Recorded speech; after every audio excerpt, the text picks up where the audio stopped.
ఏంటే ఇప్పుడైనా రావడం? రావడమే ఏటే కోళ్ళ పిల్ల, నా కొడుకు కొంచెం సో నోరేసుకుని మీదడిపోతున్నావట. ఇదిగో నువ్వు వరుసనా కరిసినా ఆడేది కాబోయే మొగుడు, గుర్తెట్టుకో. మొగుడిని అదుపులో పెట్టుకోవడం రాదు కానీ కబూర్లు చెప్తుంది. ఇదిగో నానా, నేను అన్నానంటారు కానీ ఆడపిల్లకి వయసుతో పాటు మనసు శరీరం రెండు మారిపోతాయి. తొందరపడడం అందరికీ మంచిది. అన్నయ్య లేడా? కనకం కనకం, అయ్యా. ఇంటికొచ్చిన వాళ్ళని టీ కాఫీ తాగుతారా అని అడిగేది లేదా? తీసుకొస్తానయ్యా.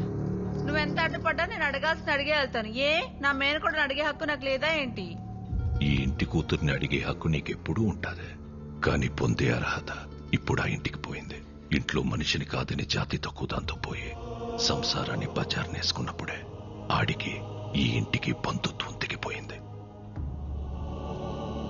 ఇప్పటికిప్పుడు నీ మొగుడు ఎక్కడుంటాడో చెప్పవే.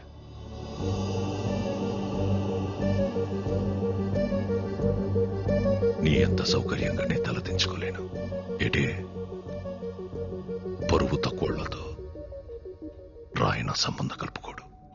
అది కాదన్నయ్యా. నీది బంధం కాదనిలేవు, అది బంధుత్వం. మళ్ళీ కలుపుకోలేవు. టీ తాగేలా.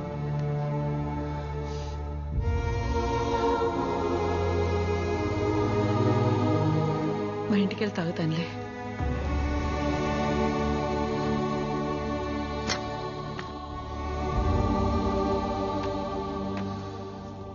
దామెర పనీంద్ర నీకు తెలుసు కదా, మన రూరల్ ఎమ్మెల్యే ఆడి కొడుకు. మనోడే 2 రోజుల్లో వాళ్ళు చూసుకోవడానికి వస్తున్నారు. అది కాదురా. ఉప్పాడ మత్స్యకారులందరికీ హెచ్చరిక. ప్రతి ఏటా మన కట్టుబాటు ప్రకారం ఏప్రిల్ 17వ తారీఖు నుండి జూన్ 3 వరకు 45 రోజులు ఎవరైనా సముద్రం మీదకి బోటేసినా వలేసినా జరిమానా విధించబడ్డహో. మనం పాటుపడగా సంపాదించుకున్న డబ్బుల్లో 10% ఈ ఉండిలో దాచుకున్నాం. ఇది చేపలు గుడ్డెట్లే సమయం కాబట్టి ఏటకెళ్ళని 45 రోజులు గంగాలమ్మ జాతర వరకు మన బతుకు తెరువు ఇదే. మన డబ్బే మన 150 కుటుంబాలకి సమానంగా పంచుతున్నాను. జాగ్రత్తగా కట్టెట్టుకోండి. తీసుకో దేవుడు, నా డబ్బులు కూడా తీసుకోపమ్మా.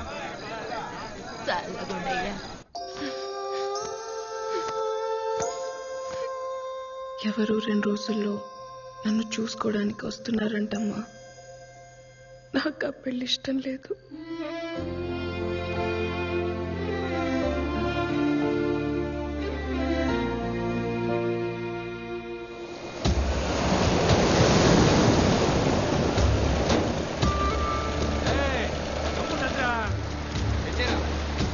అందరూ చేసినట్టేగా పడవలన్నీ ఒడ్డొట్టయిందిరా.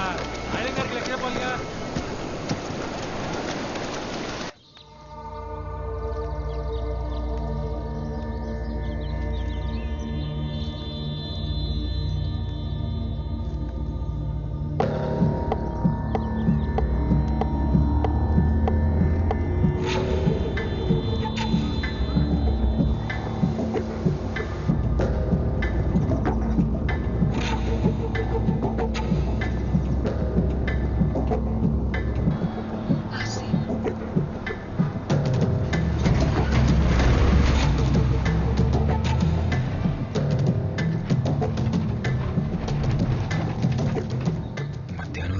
కాలేజ్కి రా.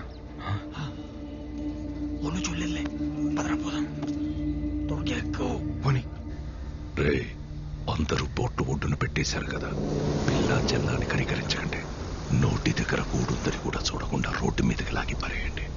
తెల్లారేసరికల్లా వాళ్ళ ఇల్లున్న చోట్ల రాయనం ఫిషింగ్ యార్డ్ అని బోర్డు కనపడాలి. అట్టగే.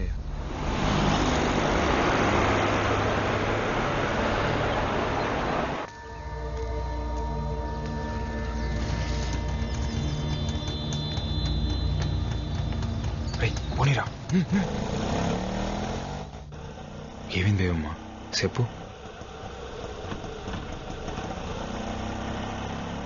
మనసేం బాలేదాసి. అలా సముద్రం మీదకి వెళ్దామా? ఇప్పుడా? సముద్రం మీదకా? ఇప్పుడు ఎలాగో సముద్రం మీద ఓ బోట్ కూడా వెళ్ళదు కదరా. మీరు ఎంత కావాలంటే అంత పేమెంట్ చేసుకోవచ్చు. ఒరే, చేపలు ఉంపు కడతారా? పాపం కదరా. గుంపు కట్టడం అంటే పేమెంట్ చేసుకోవడం కదరా. అవి ప్రేమించేసుకుంటే మీరు ప్రేమించేసుకుంటున్నారు. మీరే మాట గట్టిగా అనలే.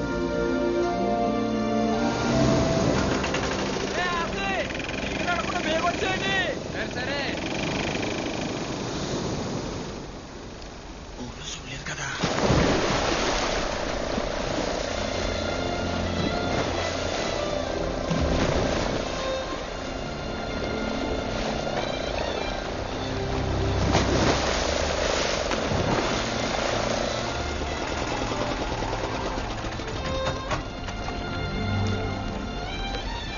ఏమైంది?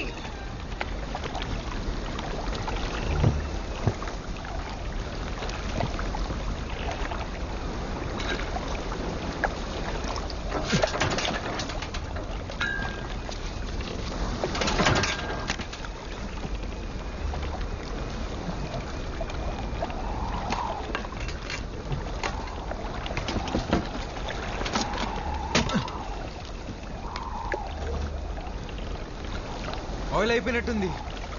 ఇప్పుడెలా? నేను పనిలో ఉన్నాను, తర్వాత మాట్లాడతాలే. అయ్యా, ఆ కాలేజీ బస్సు వచ్చే ఏడైనా బేబమ్మ ఇంకా ఇంటికి రాలేదయ్యా. ఏంటి?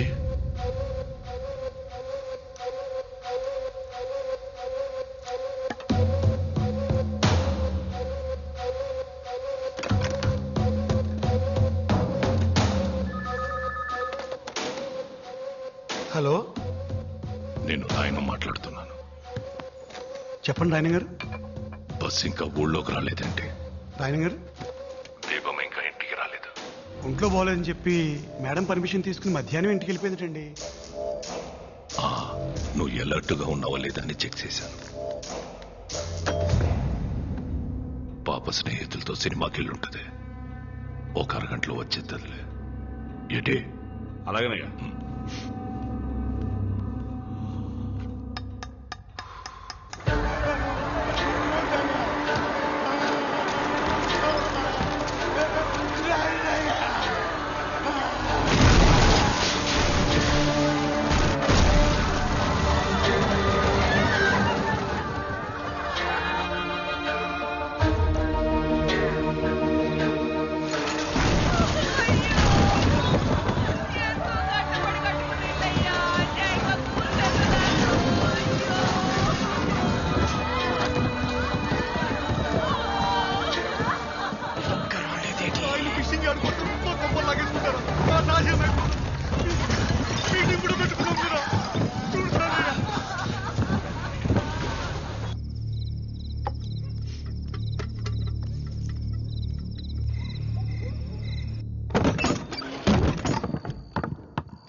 ఈ బేబం గారు ఒకరు ఎప్పుడు చూసినా సముద్రం పక్కనే తిరుగుతా ఉంటారు. బట్టల నిండా ఇసుకే.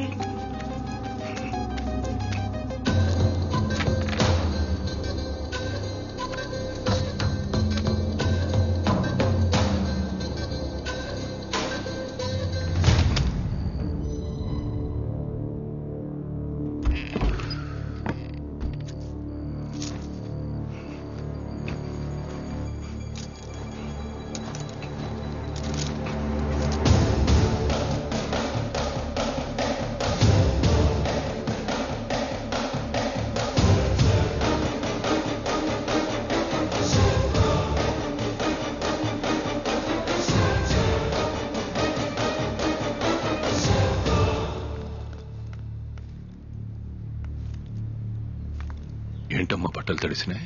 ఫ్రెండ్స్ తో బీచ్కి వెళ్ళాను నాన్న.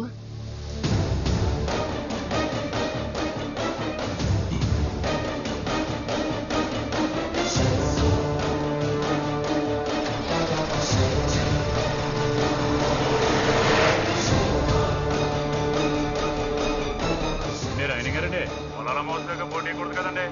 ఇందాడు మీ ఊరోడు ఎవడో సాయంత్రం బోట్ వేసుకుని సముద్రంలోకి వెళ్ళాడండి. ఆడపల్లి వేసుకుని. నేను పనిలో ఉన్నాను, తర్వాత మాట్లాడతాను.